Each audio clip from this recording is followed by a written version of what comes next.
Role number 7 register پر چکے اس نے 3 بار یہ رول نمبر دہرایا تھا، لیکن جواب نادر تھا۔ وہ غصے سے اٹھا تھا اور اس کی نظر اس آیت پر گئی تھی جہاں وہ بیٹھتی تھی۔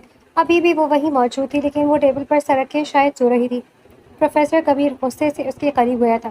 Role number 7 stand up! Professor Kabir نے غصے سے اس کا ٹیبل بجاتے کہا تھا تو وہ ہڑبڑا کر اٹھی تھی۔ سفید یونیفارم میں ملبوس، روئی روئی آنکھوں میں خواب اور نیند کی سرخی لیے اس نے پروفیسر کبیر کو دیکھا تھا۔ ایک لمحے کے لیے وہ بھی ان آنکھوں سے نظر نہیں ہٹا سکا تھا۔ آپ یہاں سونے آتی ہیں؟ کالج کو گھر سمجھا ہوا ہے آپ نے؟ نوٹس آپ کی کمپلیٹ نہیں ہوتے، کوئی بھی کام آپ مکمل کر کے نہیں آتی، اور اب آپ اس طرح کلاس میں سویا بھی کریں گی؟ Well done! وہ غصے سے اس کے جھکے سر کو دیکھتے ڈانٹ رہا تھا، جبکہ وہ سر جھکائے بیٹھی آنسو ضبط کرنے کی کوشش کر رہی تھی۔ ساری کلاس کے سامنے اتنی انسلٹ! اس کا شدت سے دل چاہا تھا کہ وہ کہیں غائب ہو جائے، لیکن ایسا ممکن نہیں تھا۔ آپ سن رہی ہیں مس؟ اس نے ابھی تک اسے چپ دے کر کہا تھا۔ Sorry sir! وہ اس کے سامنے کھڑی نظر جھکائے بس اتنا ہی بول سکی تھی۔ کوئی وضاحت، کوئی دلیل، کچھ نہیں۔ آپ میری کلاس کی سب سے ان ایکٹیو اسٹوڈنٹ ہے۔ ٹھیک ہے، آپ کے مارکس اچھے آ جاتے ہیں تو اس کا یہ مطلب نہیں ہے کہ آپ کلاس میں اس طرح بہیو کریں۔ آپ مجھے نمبر دیں، میں آپ کے گھر کال کرتا ہوں تاکہ آپ کے ماں باپ کو پتہ لگے کہ ان کی بیٹی کیا کر رہی ہے۔ اس کی ایک بار پھر بھری کلاس میں اس کی انسلٹ کی تھی۔ ٹھیک ہے، وہ سر تھے، انہیں ڈانٹنے کا حق تھا، لیکن وہ سب کا لحاظ ہی کر لیتے۔ وہ بس اپنے آنسو روکنے کی کوشش میں سرخ ہو رہی تھی۔ اس نے اس بار ہلکا سا چہرہ اوپر اٹھا کر سامنے کھڑے پروفیسر کبیر کی طرف دیکھا تھا۔ I am sorry sir! وہ بس اتنا ہی بولی تھی۔ کبیر جو ابھی مزید کچھ کہنے والا تھا، اس کی نم آنکھیں اور سرخ چہرہ دیکھ کر وہ چپ ہوا تھا۔ دیکھیں مس عنایہ، آپ یہاں پڑھنے آتی ہیں تو تمیز کے دائرے میں رہا کریں، کلاس میں ایکٹیو بہیو کیا کریں۔ دوبارہ آپ مجھے اس طرح نظر نہ آئیں۔ اس کا لہجہ اب کچھ نرم ہوا تھا۔ عنایہ نے تیزی سے اس بات میں سر ہلایا تھا۔ وہ ایک نظر اسے دیکھتے واپس مڑ گیا تھا اور وہ گہرا سانس لیتے بیٹھ گئی تھی۔ بیٹھتے ہی آنسو اس کی آنکھوں سے گرنے لگے تھے، جنہیں بات بات پر صاف کرتے وہ انہیں روکنے کی پوری کوشش کر رہی تھی، لیکن آنسو تھمنے کا نام ہی نہیں لے رہے تھے۔ عنایہ بس کرو! اس کے ساتھ بیٹھی اس کی دوست نے اس کا ہاتھ تھاما تھا، جسے عنایہ نے چھڑوا لیا تھا اور اپنے آنسو صاف کیے تھے۔ کچھ دیر بعد لیکچر ختم ہو گیا تھا اور پروفیسر کبیر چلا گیا تھا۔ اس کے جاتے ہی وہ بھی اٹھی تھی اور اپنا بیگ اٹھاتے باہر نکل گئی تھی۔ ہادیہ اس کے ساتھ تھی۔ عنایہ رکو تو! وہ اسے پکارتی آ رہی تھی، لیکن وہ سن کا رہی تھی۔ گراؤنڈ پہ کم رش والی جگہ پر جا کر اس نے اپنا بیگ نیچے رکھا تھا اور خود بھی وہیں بیٹھتے ہاتھوں پہ چہرہ چھپائے رو دی تھی۔ ہادیہ بھی تیزی سے اس کے پاس آ کر بیٹھی تھی۔ عنایہ ایسے کیوں رو رہی ہے؟ تمہیں پتہ تو ہے سر کا، وہ ایسے ہی ہیں۔ اچھا میری طرف سے دیکھو صحیح۔ عنایہ ایسے کون روتا ہے؟ وہ اسے چپ کروانے کی کوشش کر رہی تھی، لیکن وہ بس روئی جا رہی تھی۔ میں سر کی باتوں پر نہیں رو رہی، میں تو اپنی قسمت پہ رو رہی ہوں۔ یہ ساری اذیتیں میرے حصے میں ہی کیوں لکھی ہیں عادیہ؟ وہ چہرے سے ہاتھ ہٹاتے آنسو صاف کرتے ہوئے بولی تھی۔ عنایہ آزمائش بھی تو ہو سکتی ہے نا، کیا پتہ اللہ نے آگے تمہارے لیے کچھ اچھا لکھا ہو۔ عادیہ نے اس کا ہاتھ تھاما تھا۔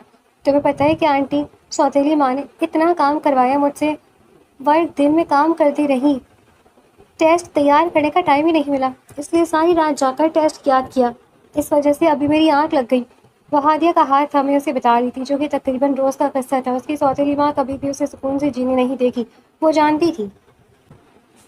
تم کیوں سنتی ہو ان کی ایک کان سے سن کر دوسرے کان سے نکال دیا کرو۔ ہادیہ کو اس کی سوتیلی ماں پر غصہ آیا تھا۔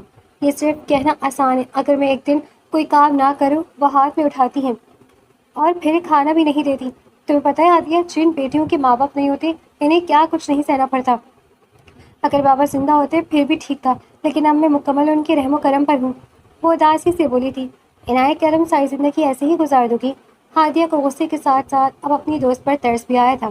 مجھے ایسی زندگی گزارنی ہادیہ، لیکن مجھے مجبوری ہے، مجھے ایسی زندگی گزارنی پڑے گی۔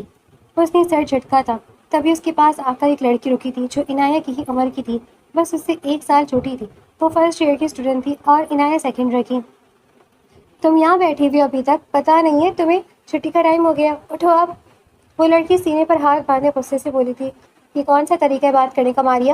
ہادیہ نے غصے سے کہا تھا۔ میں تم سے بات نہیں کر رہی، اور جس سے کر رہی ہوں وہ سمجھ چکی ہے، اٹھو اب۔ کیا کسی کو بلاؤں تمہارے لیے؟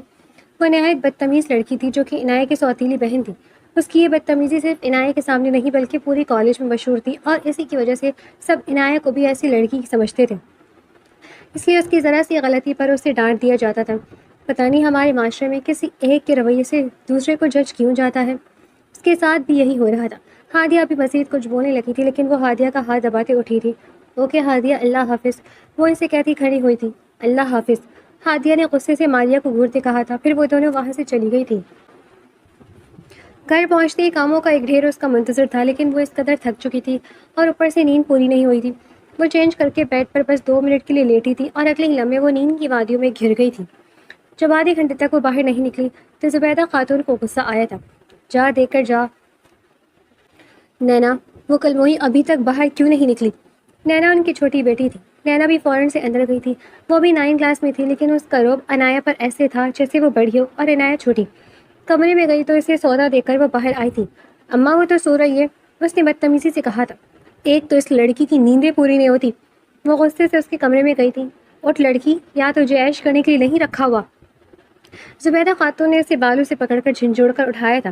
آہ! وہ تکلیف سے بلبلاتے اٹھی تھی۔ مہارانی صاحبہ، گھر کے کام کون کرے گا؟ وہ اسے اٹھتا دے کر غصے سے بولی تھی۔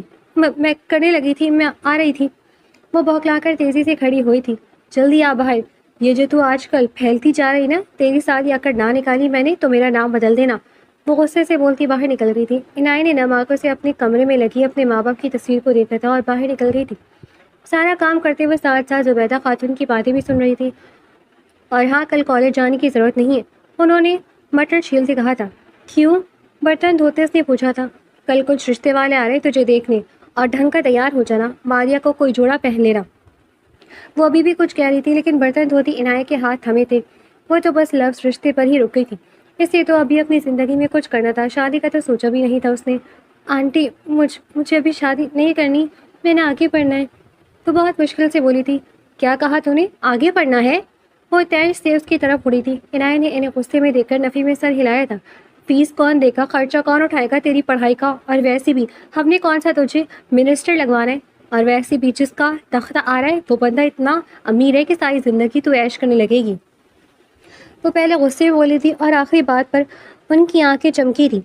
عیش نہیں کرنی مجھے، عیش نہیں کرنی مجھے تو بس جینا تھا، صرف اپنی مرضی سے، صرف اپنے لیے۔ تھوڑا صحیح لیکن مجھے سکون سے بیٹھ کر کھانا تھا۔ وہ یہ سب صرف سوچ سکتی تھی، انہیں کہہ کر اس نے مار تھوڑی کھانی تھی۔ اگلے دن وہ کالج نہیں گئی تھی۔ صبح سے ہی وہ بہت اداس تھی، پتہ نہیں کیوں، لیکن اسے لگتا تھا زبیدہ خاتون کبھی بھی اس کے لیے اچھا نہیں سوچ سکتی، اور یہ رشتے میں بھی انہیں کوئی نہ کوئی فائدہ ہوگا۔ وہ سب کام کر کے اب کمرے میں گئی تھی جہاں زبیدہ خاتون نے ماریہ کے کمرے رکھے تاکہ وہ پہن لے۔ اس نے ماریہ کا وہ سوٹ بیڈ سے اٹھایا تھا، پنک رنگ کا لمبا قمیص جس پر سفید کام ہوا تھا، اور کھلا ٹراؤزر جس پر بھی ویسا ہی سفید کام تھا، اور شفون کا پنک دوپٹہ۔ اسے یاد آیا یہ ڈریس اسے کتنا پسند آیا تھا، لیکن پھر وہ ماریہ نے رکھ لیا، اور آج وہی ڈریس اس کے سامنے پڑا تھا، لیکن آج اسے اس سوٹ میں کچھ اچھا نہیں لگ رہا تھا۔ پھر بھی وہ اسے پہننے پر مجبور تھی۔ تیار ہو کر وہ ابھی بال بنا رہی تھی تبھی ماریہ کمرے میں آئی تھی۔ یار، تمہاری تو لاٹری نکل آئی سمجھو، کیا بڑی بڑی گاڑیاں، تحفے تحائف، اور لڑکی کی بہن کا لباس، کیا بتاؤں تمہیں عنایہ۔ وہ جوش سے بولتے اس کے بیڈ پر لیٹ گئی تھی، لیکن لہجہ تمسخر اڑاتا تھا۔ تم مجھے کچھ نہ ہی بتاؤ، وہ بالوں میں برش کرتے بولی تھی۔ تمہارے اندر اتنا ایٹیٹیوڈ کیوں؟ چیزیں ہاں، اوقات دیکھی ہے اپنی؟ ماریہ اٹھ کر بیٹھتے غصے سے بولی تھی۔ اوقات ہی تو نہیں ہے بولتی اپنی۔ وہ بس سوچ سکتی تھی، بولی نہیں تھی۔ بال بنا کر اس نے دوپٹہ سر پر لیا تھا اور ماریہ کے ساتھ باہر نکلی تھی۔ السلام علیکم، اس نے ڈرائنگ روم میں جاتے ہی سلام کیا تھا جہاں ایک عورت اور ایک ادھیڑ عمر آدمی بیٹھا تھا۔ جی اعزاز صاحب، یہی ہے لڑکی، آپ دیکھ لیں، جیسی لڑکی آپ کو چاہیے تھی بالکل ویسی ہے، جوان، خوبصورت، کم عمر۔ زبیدہ خاتون نے اس کے بیٹھتے ہی تعارف کروایا تھا۔ جی بالکل ایسی ہی بیوی کی تلاش تھی مجھے، میری طرف سے رشتہ پکا سمجھے۔ بیوی؟ عنایہ نے جھٹکے سے سر اٹھا کر اس آدمی کو دیکھا تھا جو اس کی باپ کی عمر کا تھا۔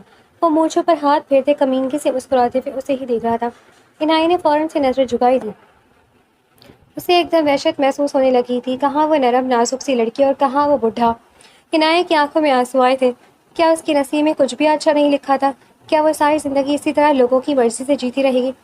آنسو ٹوٹ کر اس کے ہاتھ پر گرنے لگے تھے۔ ارے بیٹا، آپ تو رو رہی ہو، اس آدمی کے ساتھ آئی عورت نے پریشانی سے کہا تھا، جو اس فیملی کی اور اس آدمی کی بہن تھی۔ عنایہ نے جلدی سے اپنے آنسو صاف کیے تھے۔ بچی ہے نا، اپنی شادی کا سن کر پریشان ہو گئی ہے، جاؤ ماریہ سے کمرے میں لے جاؤ۔ زبیدہ خاتون نے اسے آنکھیں دکھاتے بظاہر مسکرا کر کہا تھا۔ وہ تیزی سے اٹھتی اپنے کمرے میں چلی گئی تھی۔ کمرے میں جاتے ہی وہ بیڈ پر گرتے تکیے میں چہرہ چھپائے روتی۔ اس کی زندگی مشکل تھی، لیکن ایک آس، ایک امید تھی کہ کوئی تو ہوگا جسے صرف اس کے لیے لکھا گیا ہوگا، جو ایک دن اسے اس دنیا سے نکال کر اپنی دنیا میں لے جائے گا۔ لیکن آج یہ آس بھی ٹوٹ گئی تھی۔ ماریا اس کے پیچھے آئی تھی، لیکن اسے اس طرح روتا دیکھ کر ایک لمحے کے لیے اسے بھی ترس آیا تھا، پھر وہ وہیں سے پلٹ گئی تھی۔ چلا اچھا ہوا یہ کام بھی آج ہی ہو گیا، اب اگلے ہفتے نکاح ہے اس کا، اور پھر ہماری عیش شروع۔ مہمانوں کے جانے کے بعد زبیدہ خاتون صوفے پر بیٹھی پرجوش انداز میں بولی تھی، امی ویسے یہ تھوڑی زیادتی نہیں ہو جائے گی عنایت کے ساتھ؟ ٹیبل سے سامان اٹھاتی ماریا نے اپنی ماں سے ڈرتے ڈرتے کہا تھا، تمہیں کیوں ہمدردی ہو رہی ہے اس سے؟ میری بلا سے وہ جیے یا مرے، میں نے ٹھیکہ اٹھا رکھا ہے اس کا؟ ویسے بھی تم یہ سوچو، اس کی شادی کے بعد تمہارے تو اچھے دن شروع ہو جائیں گے۔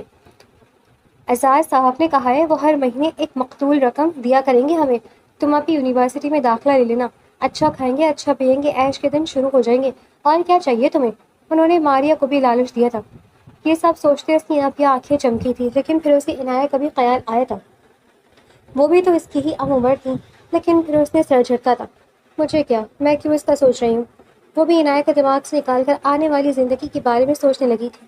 وہ اپنے سارے خواب پورے کرے گی، اس نے خوش ہوتے سوچا تھا، لیکن وہ یہ بھول گئی تھی کہ کسی کے خواب چھین کر ہم اپنے خوابوں کی تعبیر نہیں پا سکتے۔ وہ ابھی بھی کالج سے واپس آیا تھا، سیاہ پینٹ اور سیاہ شرٹ پہنے جس کے بازو کوہنیوں تک فولڈ تھے۔ وہ اپنے کلاسز اتارتے اندر داخل ہوا تھا، سامنے ہی اس کی ماما اور پھپھو بیٹھی تھی۔ السلام علیکم، اس نے مسکرا کر ان دونوں کو سلام کیا تھا۔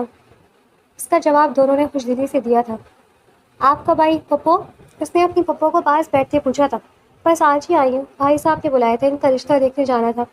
کبیر جو ابھی آفس اور صوفی کی پشت سے سر ٹکا کر آنکھیں بند کرنے والا تھا، ایک جھٹکے سے سیدھا ہوا تھا۔ کیا کہہ رہی ہے پھپھو؟ اس نے حیرت سے پوچھا تھا۔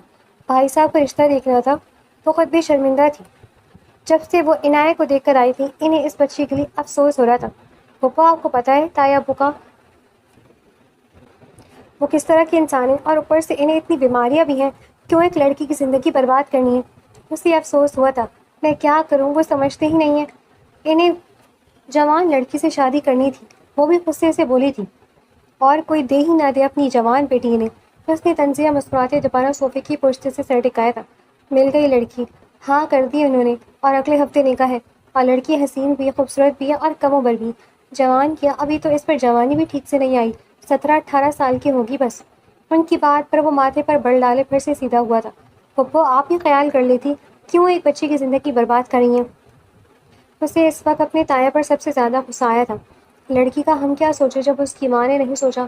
وہ تو سب گھر والے بہت خوش تھے، اور ویسے بھی مجھے ایک اندازہ ہو گیا تھا، سارا کھیل پیسے کا ہے۔ اس کی ماں ایک لالچی عورت تھی، اتنی شرطیں رکھی ہیں اس نے، اسی سے اس کی لالچ کا اندازہ ہو گیا تھا مجھے۔ انہوں نے نیا انکشاف کیا تھا۔ اوہ، تبھی میں سوچ رہا تھا اتنی آسانی سے کیسے کسی نے اپنی بیٹی دے دی۔ اب سمجھ آ رہا ہے، پیسے کی لالچ میں انسان کچھ بھی کر سکتا ہے۔ وہ استحاضیہ مسکرایا تھا، لیکن مجھے اس بچے کے لیے افسوس ہو رہا ہے، وہ بہت معصوم ہے۔ اس کی پھپھو نے عنایت کا معصوم چہرہ یاد کرتے کہا تھا، بس کرے پھپھو، یہ لڑکیاں بھی ایسی ہوتی ہیں، پیسوں کی لالچ میں کچھ بھی کر سکتی ہیں، یہ معصومیت کبھی ڈھونگی ہوگا۔ وہ تو سر جھڑک کے بولا تھا، اب ایسا بھی نہیں ہے، وہ بچی واقعی بہت معصوم تھی۔ انہوں نے افسردگی سے کہا تھا، آپ کیوں اتنا سوچ رہی پھپھو، سارے ڈرامے ہوتے ہیں ان لڑکیوں کے اچھے سے، جانتا ہوں میں، ورنہ کوئی لڑکی اپنی زندگی یوں برباد نہیں کرتی۔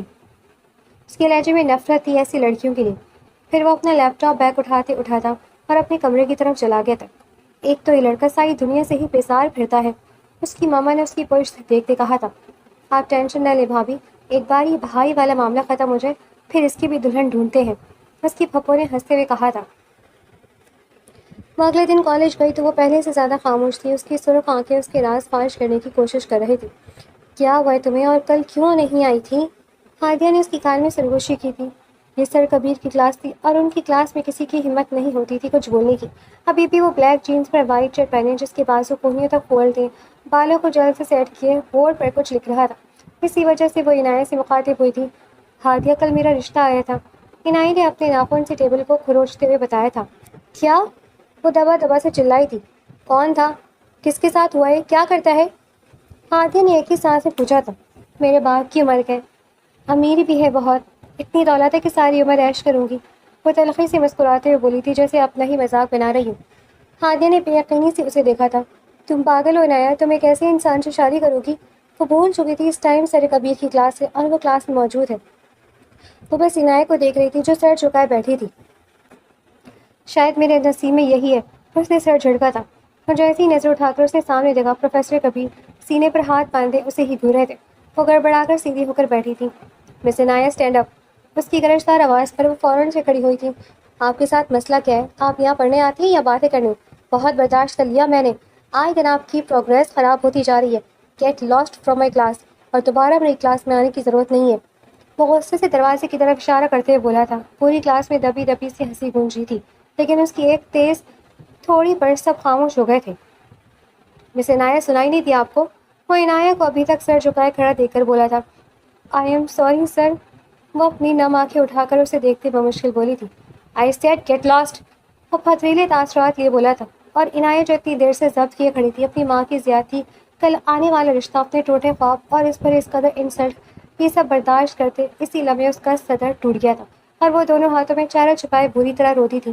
کسی کو بھی امید نہیں تھی وہ ایسے رو دے گی، سب اسے ہی دیکھ رہے تھے۔ کبیر بھی ایک لمحے کے لیے حیران ہوا تھا، یا تو وہ ڈرامے کرتی تھی یا وہ واقعی بہت نازک مزاج تھی۔ کبیر کچھ دیر اسے دیکھتا رہا جو ہچکیوں سے رو رہی تھی۔ کبیر نے بالوں میں ہاتھ پھیرا تھا۔ مس عنایہ، اس بار اس کے لہجے میں کچھ نرمی تھی، لیکن وہ بس روئی جا رہی تھی۔ مس عنایہ اسٹاپ کرائنگ، اس نے اس کی طرف آتے کہا تھا۔ عنایہ نے بمشکل خود کو سنبھالتے اپنے آنسو صاف کیے تھے، جیسے خود بھی اب شرمندگی ہو رہی تھی اپنی بے اختیاری پر۔ مس سعدیہ، انہیں پانی پلائیں، اس نے عنایہ کی روئی روئی آنکھوں سے نظریں پھیرتے کہا تھا۔ مس عنایہ، کلاس کے بعد آپ مجھے میرے آفس میں ملیے گا، اس نے گہری نظروں سے اس لڑکی کی طرف دیکھتے کہا تھا جو اس کی سمجھ سے باہر تھی۔ نہ جانے کہ اس کے آنسو دیکھ کر وہ کچھ کہہ نہیں پاتا تھا۔ عنایہ نے اس بات میں سر ہلایا تھا تو وہ پلٹ گیا تھا۔ اس کے بعد پورے لیکچر کے دوران وہ بس خاموش نظروں سے اس کے ہلتے لب دیکھ رہی تھی۔ کلاس ختم ہونے کے بعد وہ اسی کشمکش میں تھی کہ جائے یا نہ جائے۔ وہ جانتی تھی اگر گئی تب بھی انسلٹ ہونی تھی، اور اگر نہ جاتی تو کل ساری کلاس کے سامنے ہونی تھی۔ اس لیے وہ ہمت کرتے اس کے آفس کی طرف گئی تھی۔ عنایہ نے ہلکا سا دروازہ ناک کیا تھا۔ کچھ دیر بعد اس کی آواز آئی تو وہ اندر داخل ہوئی تھی۔ وہ ٹیبل پر جھکا کچھ پیپرز چیک کر رہا تھا۔ اسے دیکھتے کبیر نے کرسی کی پشت سے ٹیک لگائی اور کھڑا ہوا تھا۔ السلام علیکم سر، وہ ٹیبل کی دوسری طرف کھڑی ہوتی بولی تھی۔ وعلیکم السلام، بیٹھے۔ وہ بہت گہری نظروں سے اسے دیکھ رہا تھا، کچھ جانچتی نظروں سے، جیسے نظروں سے ہی اس کے سارے راز جان لینا چاہتا ہوں۔ عنایہ جہاں اس سے ڈر رہی تھی وہیں اس کی نظروں سے کنفیوز بھی ہو رہی تھی۔ کچھ دیر دونوں طرف خاموشی چھائی رہی تھی۔ وہ ہاتھ کی مٹھی بنا کر ہونٹوں پر رکھے سنجیدگی سے اسے دیکھ رہا تھا، جو نظریں جھکائے اپنے ہاتھوں کو دیکھ رہی تھی۔ مس عنایہ، کیا آپ کے گھر میں کوئی مسئلہ چل رہا ہے جو آپ کو ڈسٹرب کر رہا ہے؟ بالآخر خاموشی ٹوٹ گئی تھی۔ کبیر نے سیدھا ہو کر بیٹھتے پوچھا تھا۔ ایک سایہ سا عنایہ کے چہرے پر لہرایا تھا۔ نہیں سر، وہ اس کی طرف دیکھتے بمشکل بولی تھی اور پھر فوراً سے نظریں جھکا لی تھی۔ دیکھیں عنایہ، آپ یہاں میری اسٹوڈنٹ ہیں، میں دیکھ رہا ہوں آپ کافی دنوں سے مینٹلی طور پر کلاس میں غیر حاضر ہوتی ہیں، اور آج آپ کا اس طرح رونا، اس سے تو یہی سمجھ آتا ہے نا کہ آپ کو کوئی مسئلہ ہے، کوئی بات آپ کو مینٹل ہیلتھ ڈسٹرب کر رہی ہے۔ آپ میرے ساتھ شیئر کر سکتے ہیں، ایز اے ٹیچر میں آپ کو اچھا مشورہ دوں گا، اس سے زیادہ کچھ نہیں۔ وہ ٹیبل پر دونوں کونیاں رکھ کر تھوڑا سا آگے کی طرف جھکتے بہت نرمی سے بول رہا تھا۔ عنایہ نے نم آنکھوں سے اسے دیکھا تھا۔ کیا کوئی تھا جو اسے بھی سمجھ سکتا تھا، جو اس کے دکھ کو سنتا، جو اس کی فیلنگس کو سمجھتا؟ ایسی کوئی بات نہیں سر، بس میری طبیعت کچھ ٹھیک نہیں ہے، اس نے جھوٹ بولا تھا۔ مس عنایہ، اگر میں نرمی سے بات کروں تو آپ میری نرمی کا فائدہ نہ اٹھائے، اور جھوٹ تو مجھے بالکل بھی نہیں پسند۔ وہ ساری نرمی بھلائے غصے سے بولا تو عنایہ نے سہم کر اس کی طرف دیکھا تھا۔ سوری سر، اس کے سارے تاثرات دیکھ کر وہ بس اتنا ہی بول پائی تھی۔ اگر آپ کہیں بتانا چاہتی ہیں تو اٹس اوکے، لیکن میں اتنا کہوں گا، جب کوئی بات ہمیں تنگ کر رہی ہو تو کسی انسان سے ڈسکس کر لینا چاہیے، ورنہ وہ بات دیمک کی طرح انسان کو اندر سے کاٹ جاتی ہے۔ اگر کبھی آپ کو لگے کہ آپ کو کسی اچھے گائیڈر کی ضرورت ہے تو آ جائے گا، اب جائیں یہاں سے، اس نے سرد لہجے میں کہا تھا اور اپنا لیپ ٹاپ کھولا تھا۔ سر، وہ کچھ بولنا چاہتی تھی لیکن کبیر نے اس کی بات کاٹ دی تھی۔ آئی سیڈ گیٹ آؤٹ، وہ نظریں لیپ ٹاپ پر ٹکائے بولا تھا تو وہ لب کاٹتی باہر نکل گئی تھی۔ گھر جانے تک سارا راستہ اور گھر آ کر بھی کام کرتے ہوئے بس یہی سوچتی رہی تھی، کاش میں سر کو بتا دی تھی سب کچھ، کیا پتہ وہ مجھے اس سب سے بچا رہے تھے۔ نہیں، اگر آنٹی کو پتہ لگ جاتا وہ مجھے جان سے مار دیتی، لیکن ایسی زندگی بھی تو نہیں گزار سکتی میں۔ اس طرح کی مختلف سوچیں اسے مسلسل تنگ کر رہی تھیں، لیکن اب اس نے خود کو قسمت کے دھاڑے پر چھوڑ دیا تھا۔ قسمت جہاں لے کر جا رہی تھی وہ بس اس طرف چلتی جا رہی تھی، بنا منزل کا تعین کیے۔ آج اس کا نکاح تھا، وہ چھوٹی سی لڑکی دلہن بن بالکل گڑیا لگ رہی تھی۔ گولڈن میکسی جس کا گھیر بہت کھلا سا تھا اور جس پر بہت بھاری کام کیا گیا تھا، گولڈن بازو ہاتھوں تک آ رہے تھے۔ ہلکی سی جولری پہنے، لائٹ سا میک اپ کیے، ہونٹوں پر ڈارک لپسٹک لگائے، وہ واقعی بہت حسین لگ رہی تھی۔ وہ مسلسل اپنے ہاتھوں کو مسل رہی تھی۔ دل چاہ رہا تھا وہ سب چھوڑ کر بھاگ جائے، لیکن پھر بھی وہ وہاں بیٹھی ہوئی تھی۔ نکاح کے لیے اسے باہر لے جایا گیا تھا۔ نکاح کا انتظام گھر میں ہی کیا گیا تھا۔ لاؤنج میں صوفے آمنے سامنے رکھ کر درمیان میں پردہ حائل کیا گیا تھا، جس پر اسے بٹھا دیا گیا تھا۔ سرخ دوپٹے کا گھونگھٹ کیے بھی اس کا چہرہ نظر آ رہا تھا۔ وہ جیسے ہی آ کر بیٹھی، کسی کی نظریں اس طرف اٹھی تھی اور کتنی ہی دیر پلٹنا بھول گئی تھی۔ پہلے ان آنکھوں میں حیرت اتری اور پھر غصہ۔ کبیر غصے سے ماتھے پر بل ڈالے اسے دیکھ رہا تھا۔ تو یہ تھی وہ لالچی لڑکی جس سے اس کے تائیں شادی کرے تھے۔ اسے حیرت تو ہوئی تھی، لیکن عنایت کا اصل چہرہ دیکھتے اسے غصہ آیا تھا۔ کتنی مکار تھی وہ لڑکی! اسے ان چند دنوں میں اس پر ترس آنے لگا تھا، نہ جانے کیوں وہ اس کے بارے میں سوچنے لگا تھا، لیکن اب یہ سب دیکھ کر اسے اپنی ہی سوچ پر افسوس ہوا تھا۔ عنایت نے نظر اٹھا کر سامنے دیکھا تھا، جہاں اس کا ہونے والا شوہر کمینگی سے اسے ہی دیکھ رہا تھا۔ اس نے آنکھیں بند کرتے چہرہ جھکایا تھا۔ تبھی مولوی صاحب ان کے پاس آ کر بیٹھے تھے۔ عنایت کا دل مزید سست ہو گیا تھا، لیکن اس سے پہلے نکاح پڑھایا جاتا اعجاز صاحب کی سانس اکھڑنے لگتی تھی۔ ایک دم ان کے آس پاس شور سا اٹھا تھا، سب ان کے ارد گرد جمع ہونے لگے تھے، اور عنایت کو ٹھیک سے کچھ سمجھ بھی نہیں آیا تھا، اور اعجاز صاحب کے بیٹے انہیں اٹھا کر ہاسپٹل لے کر گئے تھے، جب اس کی پھپھو اب زبیدہ خاتون سے معافی مانگ رہی تھی۔ معاف کیجیے گا بہن، میرے بھائی کی طبیعت بہت خراب ہے، ابھی ہم واپس جا رہے ہیں، میں جانتی ہوں یوں بیٹی کی بارات واپس جانا ٹھیک نہیں ہے، لیکن اب ہم کیا کر سکتے ہیں؟ وہ زبیدہ خاتون سے التجائی لہجے میں بولی تھی۔ آپ کو یہ سب پہلے دیکھنا چاہیے تھا۔ اب آپ سوچیں کیا بنے گا میری بیٹی کو، ایک ایسی لڑکی کو کون اپنائے گا، چاہے اس کی غلطی ہو یا نہ ہو؟ زبیدہ خاتون نے بھی لحاظ کیے بنا کہا تھا۔ جی آپ ٹھیک کہہ رہی ہیں، لیکن میں کروں گا آپ کی بیٹی سے نکاح۔ کبیر کی آواز وہاں گونجی تو ایک لمحے کے لیے سب خاموش ہو گئے تھے۔ عنایت نے پلٹ کر اس طرف دیکھا تھا اور اس کی نظریں وہیں ساکت ہوئی تھی۔ سر، اس نے زیر لب دہرایا تھا، میں کروں گا آپ کی بیٹی سے نکاح۔ اس نے اپنی بات دہرائی تھی۔ کبیر، یہ کیا کہہ رہے تم؟ خاموش رہ پاؤ گے تم؟ یہ بہت بڑی ذمہ داری ہے، خوش رکھ پاؤ گے؟ اس کی ماما نے اسے سمجھانا چاہا تھا۔ میں بچہ نہیں ہوں، کام کر سکتا ہوں ہینڈل، اس نے دو ٹوک انداز میں کہا تھا، اور وہ جو دلہن بنی ساکت بیٹھی تھی، کبیر سے نکاح کا سن کر وہ پریشان ہوئی تھی۔ آخر ایسے کیسے وہ اپنے سر سے نکاح کر لیتی؟ اس نے ہمیشہ ان کی عزت کی تھی، لیکن اس کی نہ پہلے کسی نے سنی تھی اور نہ ہی اب کوئی سنتا، اس لیے وہ خاموش ہو گئی تھی، اور اگلے چند لمحوں میں وہ کبیر عالم کے نام لکھ دی گئی تھی۔ وہ رخصت کروا کر اسے ساتھ لے آیا تھا۔ پورا راستہ وہ روتی رہی تھی، کبیر کی ماما سے چپ کرواتی اور تسلیاں دے رہی تھی۔ وہ واقعی ایک اچھی خاتون تھی، لیکن اس کے آنسو تک رک نہیں رہے تھے۔ اسے سمجھ نہیں آ رہی تھی وہ کس کس بات پر روئے۔ گھر پہنچ کر چھوٹی موٹی رسموں کے بعد اسے کبیر کے کمرے میں بٹھا دیا گیا تھا۔ وہ اپنے ہاتھوں کو مسلتے مسلتے اپنے آنسو روکنے کی کوشش کر رہی تھی، تبھی دروازہ کھل کر کبیر اندر داخل ہوا تھا۔ کبیر آ کر بیڈ کے پاس رکا تھا۔ ختم کرو یہ سب ناٹک اور جاؤ چینج کر کے آؤ، وہ اپنے بالوں میں ہاتھ پھیرتے غصے سے بولا تھا۔ وہ اپنا فراک سنبھالتی اتری تھی، لیکن سامنے کھڑے کبیر کو دیکھ کر اس نے شکوہ کرتی نگاہیں اٹھا کر اسے دیکھا تھا۔ آپ نے میرے ساتھ نکاح کیوں کیا؟ وہ اس کے سامنے کھڑی پوچھ رہی تھی۔ یہ وہ سوال تھا جس کا جواب کبیر کو خود بھی نہیں پتا تھا۔ تمہاری وجہ سے، یہ جو تمہاری جیسی لالچی لڑکیاں ہوتی ہیں نا، ان کے ساتھ کبھی کچھ اچھا نہیں ہوتا، دیکھ لیا نتیجہ اپنے لالچ کا۔ کبیر نے اس کا بازو پکڑا تھا۔ مجھے بددعا نہ دے پلیز، میری زندگی تو پہلی بہت مشکل ہے۔ اس کے الفاظ پر ایک لمحے کے لیے کبیر کی گرفت اس کی بازو پر ڈھیلی ہوئی تھی۔ یہ سب ڈھونگ کسی اور کو دکھانا، میں تو جیسے جانتا ہی نہیں ہوں نا، اپنے سے اتنے بڑے اپنے باپ کی عمر کے انسان سے شادی کری تھی تم، اسے کیا سمجھوں میں؟ مجھے یہ امید نہیں تھی، تم مڈل کلاس لڑکیاں ہوتی ہی ایسی ہیں، لالچی۔ غصے سے کہتے آخر میں اس نے عنایت کا بازو ایک جھٹکے سے چھوڑا تھا۔ وہ بیڈ پر گری تھی۔ روتے ہوئے اس نے کبیر کی طرف دیکھا تھا، جو اب اپنے کپڑے نکال کر واش روم میں چلا گیا تھا۔ عنایت نے بچا کر جولری وغیرہ اتاری تھی، کپڑے اس کے پاس تھے نہیں، اس لیے انہی کپڑوں میں وہ باہر آئی تھی۔ جب تک وہ واپس آئی تھی وہ بیڈ پر لیٹ چکا تھا۔ وہ ابھی اسی کشمکش تھی کہ کہاں سوئے، تبھی کبیر نے ایک تکیہ اٹھا کر اس کی طرف پھینکا تھا جو اس کے منہ پر لگا تھا۔ صوفے پر سو جاؤ، میرے آس پاس بھٹکنے کی کوشش بھی نہ کرنا، سخت لہجے میں کہتے اس نے آنکھیں دوبارہ بند کر دی تھی۔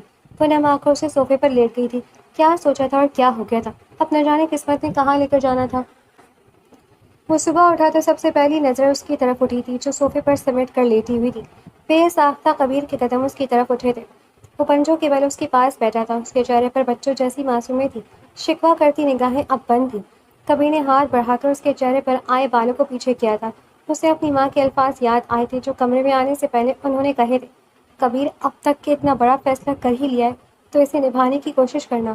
وہ ابھی بچی ہے، اس رشتے کی نزاکت تو نہیں سمجھتی، لیکن تم اسے پیار سے سمجھانا وہ سمجھ جائے گی۔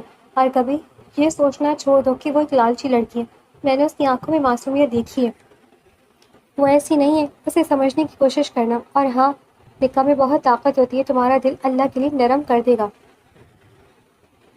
کتنی ہی دیر وہ بس اسے دیکھتا رہا تھا۔ نکاح میں واقعی بہت طاقت ہوتی ہے۔ ابھی سے کبیر کے دل نے بغاوت شروع کر دی تھی، اس کے چہرے پر جھکا تھا اور عنایت کے ماتھے پر پہلی لب رکھے تھے۔ کتنا حسین تھا یہ رشتہ، لٹل پرنسس۔ وہ بس اتنا ہی بول سکا تھا کہ وہ کسمسا کر اپنی جگہ سے ہلی تھی تو وہ تیزی سے کھڑا ہوا تھا۔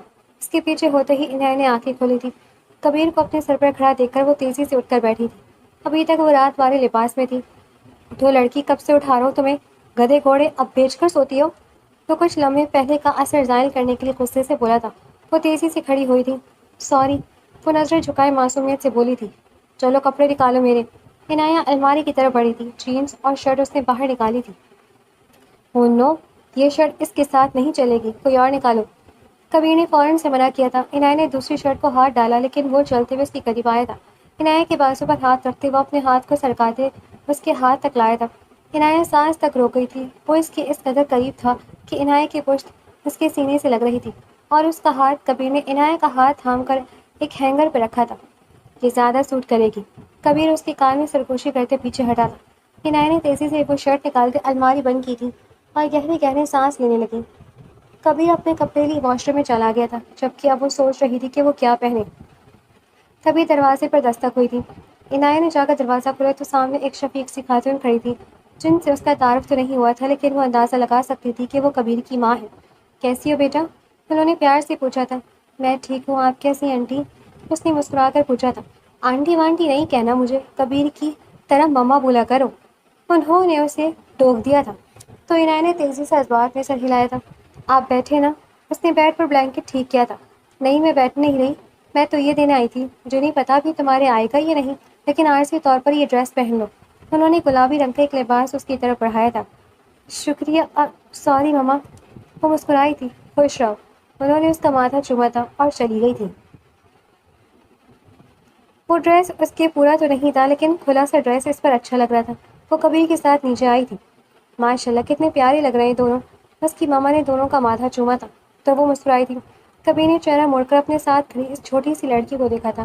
ناشتہ کرنے کے بعد وہ کھڑا ہوا تھا۔ کالج کب سے جوائن کرو گی تم؟ کبیر نے سرسری سا پوچھا تھا۔ کالج؟ اسے حیرت ہوئی تھی۔ ہاں کالج، اب کیا ٹپیکل بیوی بن کے ساری عمر بس شوہر کے پیسوں پر عیش کرنی ہے؟ اپنی طرف سے تو اس نے طنز کیا تھا لیکن وہ نہیں جانتا تھا اس نے عنایت سے کیا کہہ دیا تھا۔ اس کے الفاظ ایسے تھے جیسے پیاسی کو پانی مل گیا ہو، یعنی وہ آگے بڑھ سکتی تھی، اپنے خواب پورے کر سکتی تھی۔ میں کچھ دن تک جوائن کر لوں گی، ابھی تو میں اپنی کتابیں بھی نہیں لائی۔ وہ پہلی بار اس کے ساتھ اس طرح بات کری تھی، خوشی سے مسکرا کر۔ کبیر کو بھی حیرت ہوئی تھی۔ ٹھیک ہے، آج چلیں گے ہم تمہارے گھر، اپنا ضروری سامان لے آنا، اس نے کھڑے ہوتے کہا تھا۔ جی ٹھیک ہے۔ وہ بھی ساتھ ہی کھڑی ہوئی تھی۔ اس سب دوران اس کی ماما بس خاموش بیٹھی ان کی باتیں سن رہی تھی۔ تم کہاں؟ اسے کھڑا ہوتے دیکھ کر کبیر نے کہا تھا تو اسے شرمندگی ہوئی تھی۔ اب وہ اسے کیا بتاتی، وہ تو اس کے احترام میں کھڑی ہوئی تھی۔ ارے بیٹا، بیوی ہے تمہاری، تمہیں سی آف کرنے جائے گی دروازے تک، شگفتہ خاتون نے مسکراہٹ دباتے کہا تھا۔ عنایت کا منہ حیرت سے کھلا تھا۔ وہ کب جا رہی تھی اسے سی آف کرنے؟ وہ سر جھٹکتے آگے بڑھ گیا تھا۔ شگفتہ خاتون نے اسے اشارہ کیا تھا تو وہ بھی اس کے پیچھے چلی گئی تھی۔ وہ جیسے ہی باہر نکلی، کبیر نے پکڑ کر اسے دیوار کے ساتھ لگایا تھا۔ کس نے کہا ہے تمہیں یوں بیویوں کی طرح مجھ سے سی آف کرنے آؤ؟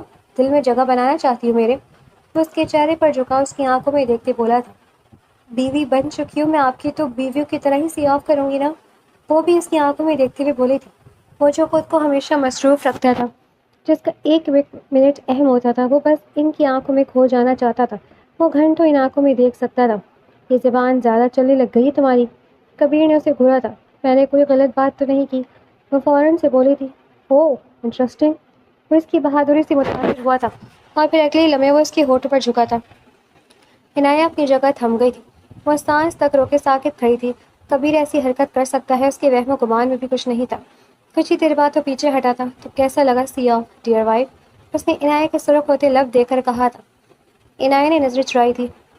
وہ اسے دھکا دیتی تیزی سے اندر بھاگ گئی تھی۔ کبیر کا کہہ کہا باہر گونجا تھا۔ وہ خود بھی انجان تھا لیکن وہ جو غلط تک اس لڑکی کو دور رہنے کا کہہ رہا تھا، آج خود ہی اس کے معصوم حسن میں کھونے لگا تھا۔ آج ہی سب کو خبر ملی تھی اعزاز صاحب کا انتقال ہو گیا تھا۔ عنایت کئی لمحے کچھ بول نہیں پائی تھی، وہ ساکت کھڑی تھی۔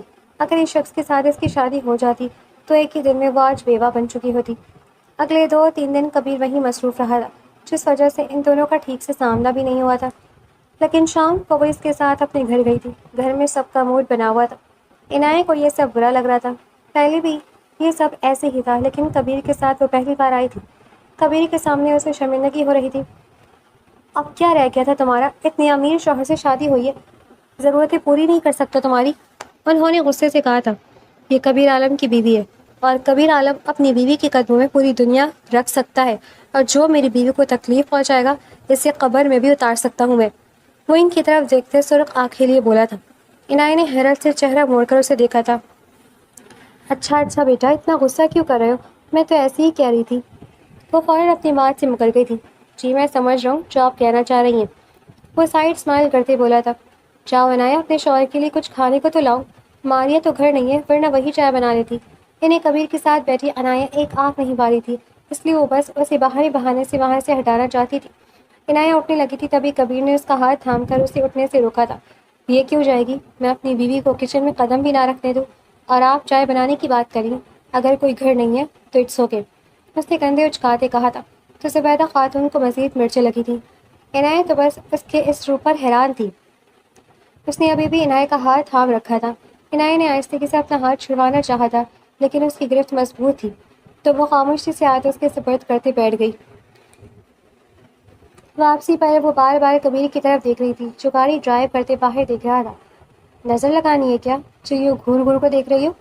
کبیر نے اس کی طرف دیکھا تو عنایت نے تیزی سے چہرہ گھمایا تھا۔ آپ اتنے اچھے کیوں بن رہے تھے آنٹی کے سامنے؟ اس نے حیرت سے پوچھا تھا۔ کیا مطلب اچھا بن رہا تھا؟ کبیر نے ماتھے پر بل ڈالے پوچھا تھا۔ کیا میں پہلے اچھا نہیں تھا؟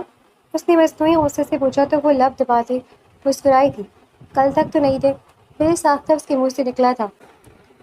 پھر کبیر کو دیکھتے اس نے زبان دانت میں دبائی تھی۔ کل تھا نہیں، کیونکہ مجھے پتا نہیں تھا تم اپنی سوتیلی ماں کے ساتھ رہتی ہو، وہ بھی ایک لالچی عورت کے ساتھ۔ کبیر نے بالوں میں ہاتھ پھیرتے کہا تھا۔ وہ کچھ بھی نہیں بولی تھی۔ میں لالچی نہیں ہوں، اور نہ لالچ کے لیے شادی کر رہی تھی، میں سچ کہہ رہی ہوں، مجھے مجبور کیا تھا آنٹی نے۔ وہ نہ جانے کیوں اسے وضاحت دے رہی تھی۔ کبیر نے ایک سائڈ پر گاڑی روکی تھی۔ شش، وضاحت دینے کی ضرورت نہیں ہے، میں جانتا ہوں سب، شروع سے آخر تک سب، اس نے دھیرے سے کہا تھا۔ تو کل ڈانٹا کیوں مجھے؟ وہ خفگی سے بولی تھی۔ میل ایگو۔ اب تمہیں کیسے کہتا محبت ہو گئی ہے تم سے، اور اسی محبت کو حاصل کرنے کے لیے بنا سوچے سمجھے اتنا بڑا قدم اٹھایا تھا میں نے۔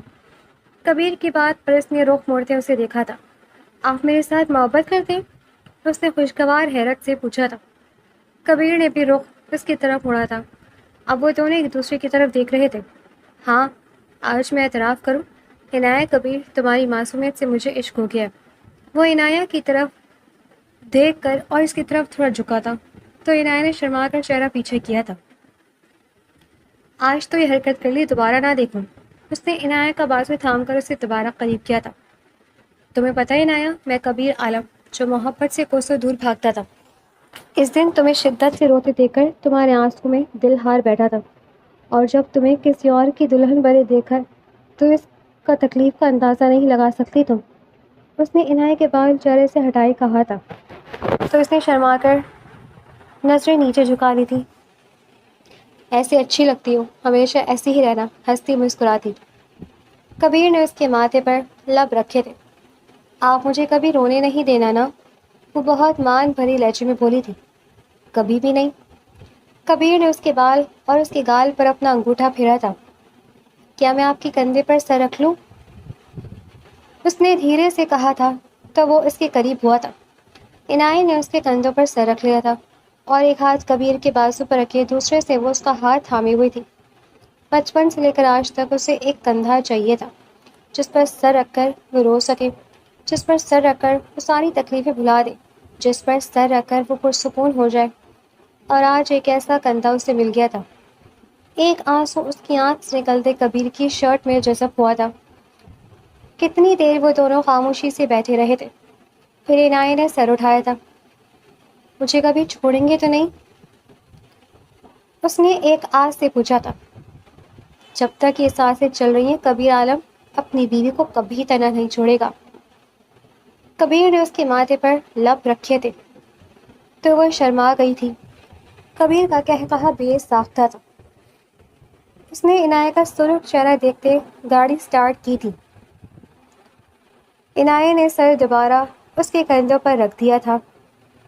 سفر مشکل تو تھا لیکن منزل اس سے بھی زیادہ حسین ترین تھی۔ عنایہ نے اپنی آنکھیں بند کر لی تھیں۔ یہ اس کے لیے ایک خواب جیسا تھا اور وہ اس خواب میں ساری زندگی اپنی جینا اور بسر کرنا چاہتی تھی۔